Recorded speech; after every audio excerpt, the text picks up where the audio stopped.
Hræðslan við að pólitískur ferill annarra þeirra fengi skjótan endi var stærsta ástæða þess að Jónína Leósdóttir og Jóhanna Sigurðardóttir héldu sambandi sínu leyndu og biðu í á annan áratug með að hefja sambúð.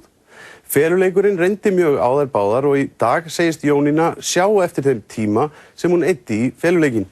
Þær sjá þó ekki eftir því að hafi ekki verið meira áberandi í réttindabaráttu samkynhneigðra enda hafi þær viljað halda einkalífi sínu utan sviðsljóssins. Það gæti þó breyst núna.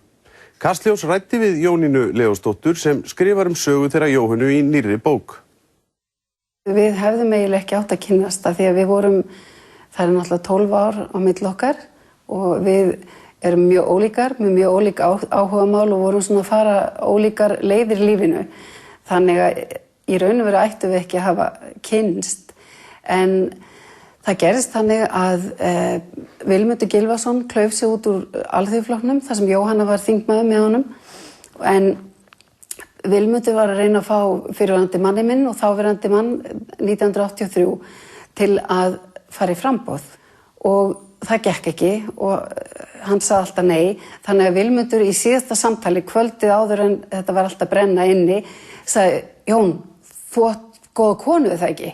Og Jón þetta var að játa því, jú, ég væri svo smágæð og hann bað mig að koma á listan og lofaði að ég einhvers staðar aftarlega á lista og myndi ekki þurfa að gera neitt. Og ég samþykkti vegna þess að ég var mjög heilluð af Vilmundi og því sem hann var að boða í bandalagi jafnaðarmanna, fór í framboð og hann skellti mér auðvitað allt og framalega á listan. Ég endaði sem varaþingmaður og fór inn á þing í hálfa mánuð og þar kynntist ég Jóhannu í gegnum þessa pólitík, í gegnum nefnd sem hún stofnaði, framkvæmdanefnd launamál kvenna. Það var, ég vissi ekkert, það var ég sem að fann fyrir einhverjum tilfinningum í garð Jóhannu fyrst, á þess að hún held ég hafi almennilega vita að ég væri inn á radar. Þannig að, og við lentum saman á fundi þarna á Höfn í Hornafirði, ég vissi það með nokkra dagar fyrirvara, við erum að fara og erum að gista þarna yfir nótt, svo ég ákvað að nefna þetta þar, bara vegna þess að þetta náttúrulega mjög löng saga. Við vorum báða giftar, vorum með börn og höfðum aldrei átt í ástarsambandi við konu og ég vissi ekkert hvaða tilfinningar þetta voru sem svona gerðu vart við sig innra með mér og það kom ekkert út af því. Ég vissi hvorki nokkru nær hvað mér fyndist eða hvernig mér liði, hvaða tilfinningar þetta væru eða hvað í ósköpunum væri í gangi og þaðan að síður fékk ég einhver viðbrögð frá henni. Og við fórum bara í sikkur áttina og ég óskaði þess heitast að sjá hana aldrei aftur og ætlaði að hætta í framkvæmdanefndinni en það einhvern veginn mér fannst það svo mikill gunguháttur þannig að ég píndi mig þess að mæta áfram og svo einhvern veginn byrjaði bara eitthvað að gerast. Þið, eins og þið segið, voru báðar giftar, þið skiljið og síðan hefst, hvað ég segja, einhvers konar saga á milli ykkar þess að þið eru í sambandi í hvað á annan áratug ég bara ísreinlega í felum. Já, gagnvart kannski svona opinberlega en ekki gagnvart vinum og fjölskyldu. Það svona smá saman fór að verða svo augljóst. En fyrstu árin, jú, þá vorum við ekkert mikið að tala um þetta og við vorum ekki í sambúð.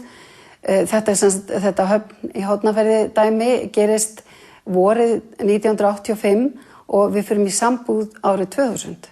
Þannig að það leið ansi langur tími þangað til það var komið á það stig og eins og ég fer nú í bókinni þá ef einhver hefði sagt mér þetta þarna fyrstu mánuðina eða árin að það yrðu komin aldamót þegar við eignumst saman heimili þá, ég veit ekki, ég hefði orðið miður mín að horfa fram á en þegar þú ert í stöðunni þá bara heldur alltaf þetta sé handan við hornið þannig að já, þetta var svolítið langur tími.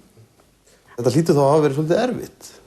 Þetta var mjög erfitt á köflum og meðal annars vísa ég þetta með titli bókarinnar, hún heitir Við Jóhanna. Bara á þessum árum þá þráði ég til dæmis að geta sagt Við Jóhanna fórum í bíó, við Jóhanna ætlum saman til London eða eitthvað eins og aðrir tala sinn maka. En þetta var í langan tíma þannig að ég gerði það ekki og gat það ekki af því að þetta var ekki opinbert samband.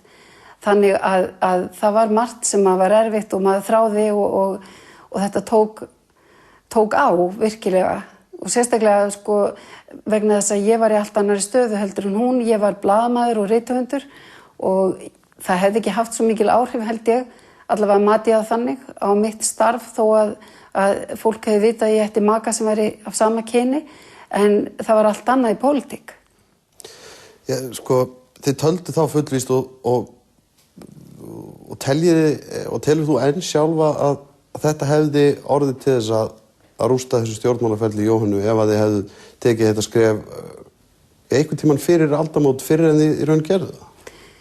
Nei, ég held við hefðum alveg hafið sambúð fyrr, en kannski ekki fyrstu árin, alls ekki.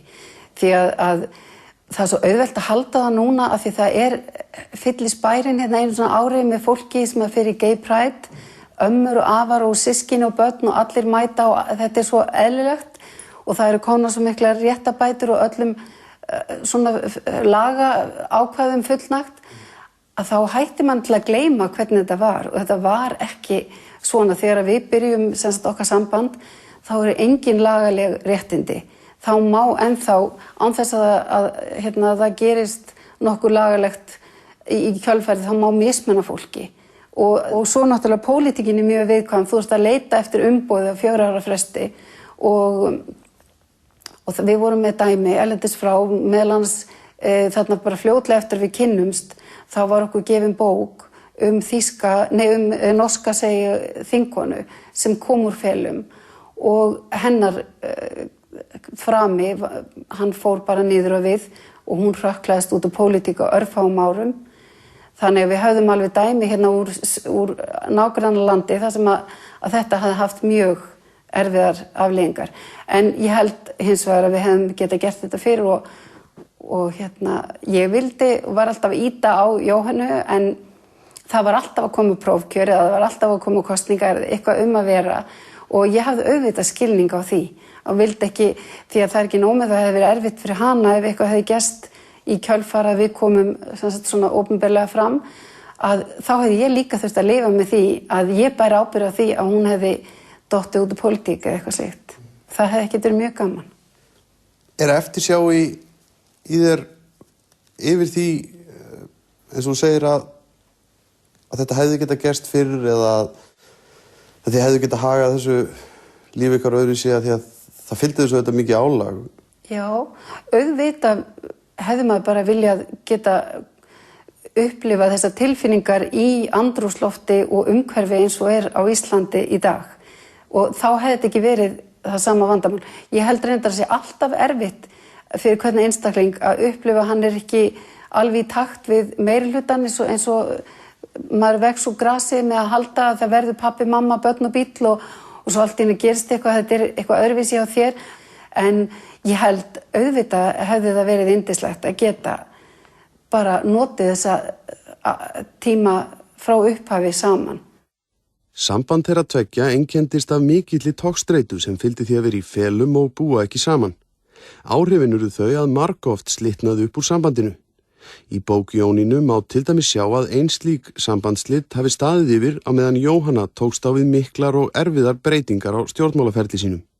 Harða baráttu innan Alþýðuflokksins, formannslag við Jón Baldvin og loks stofnun Þjóðvaka. Minn tími mun koma. Þetta sundur og saman tímabil var svo langt og það var svo oft sem við fórum í sundur og oft sem við tókum saman aftur að þegar maður lítur tilbaka þá ég man ekki lengur hvenær var þetta í sundur og hvenær voru við saman. Þannig að púsla þessu saman við það sem var að gerast í stjórnmálunum, ég hef aldrei gert það. Ég skrifaði reynda bókina með því að styðja mig við dagbækur. En ég hef ekki tengt þetta svona, það er kannski einhver sagnfræðingar sem gera það. Var einhvern tímann reynt að nota þetta gegn Jóhönnu svona fram að þessum tíma að þið farið að búa saman? Það eina dæmi sem við höfum algjörlega á hreinu er svo merkilegt nokk að það var eftir við komnar í sambúð. Þetta var í prófkjörsbaráttu, þetta var innan flokks, þetta var ekki á milli flokka. Það voru stuðningsmenn, einhver sem var í prófkjörunni, við vitum hver það var, en hvort að viðkomandi einstaklingu vissi hvað hans eða hennar stuðningsmenn voru að gera.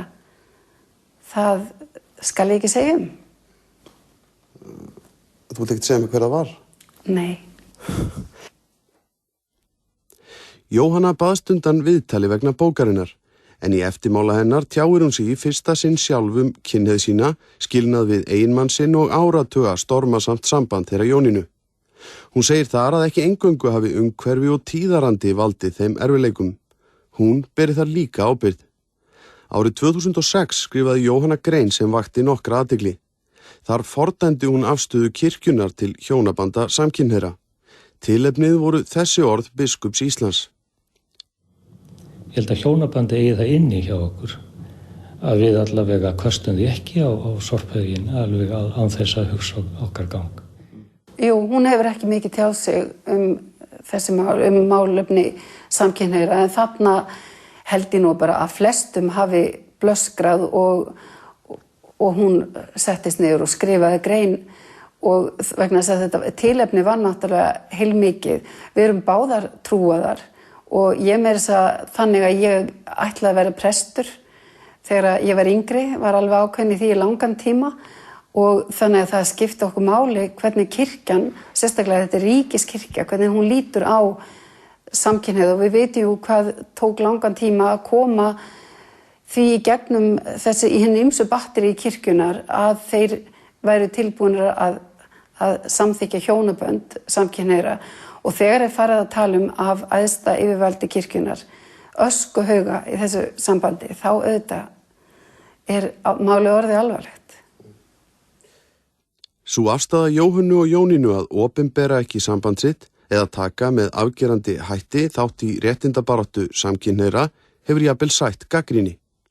Okkur fannst mikilvægt að væri til fleiri en ein tegund af fyrirmyndum og við kusum að vera frekar svo fyrirmynd par af sama kyni sem ekki hlaupandi í fjölmiðla bara af því að það eitthvað merkilegt að vera slíkt par. Og þannig hefðum við eflaust haldið áfram og þessi bók væri ekki að koma út núna ef að Jóhanna ekki svona skyndilega orðið forsætisráðherra.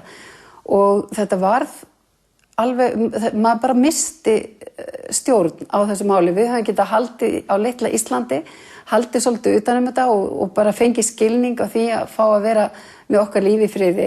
En þarna brustu allar flóðgáttir og þetta kom út allt og ég byrjaði þarna fyrstu dagana að fylgjast með þessu og svo sem betur fer að þá trappaði ég mig niður og hætti því þetta, sko eins og segja, þetta var í Víetnam og Mexíkó og bara hvar sem í heiminum var verið að skrifa þetta. Fólki fannst þetta mjög merkilegt og við fengum mjög mikið af beiðnum sem að ég held að fólk gerir sér ekki grein fyrir áhuganum á þessari staðreind að það væri samkynhneigður forsætisráðherra, opinberlega samkynhneigður sem að þjóðin bara liti á sem eðlilegasta hluti í heimi og erlendum fjölmiðlum fannst þetta mjög spennandi.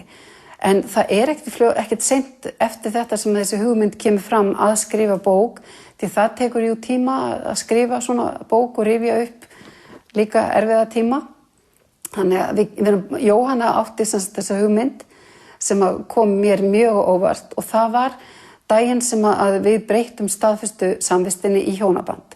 En meðan hún var í sínu starfi sem forsætisráðherra, þá höfðum við þetta prinsip að fara ekki í einhver viðtöl og blanda einkalífi. Það var jú ekkert lítið að gera og viðfangsefnin ekkert venjuleg. Þannig að fara að blanda því að fara vera einhvers staðar í forsvari eða ábyrjandi sem samkynhneigður einstaklingur, jafnvel á heimsvísu, það var bara ekki tími eða orka í það. Þannig að nú kannski sá tími kominn.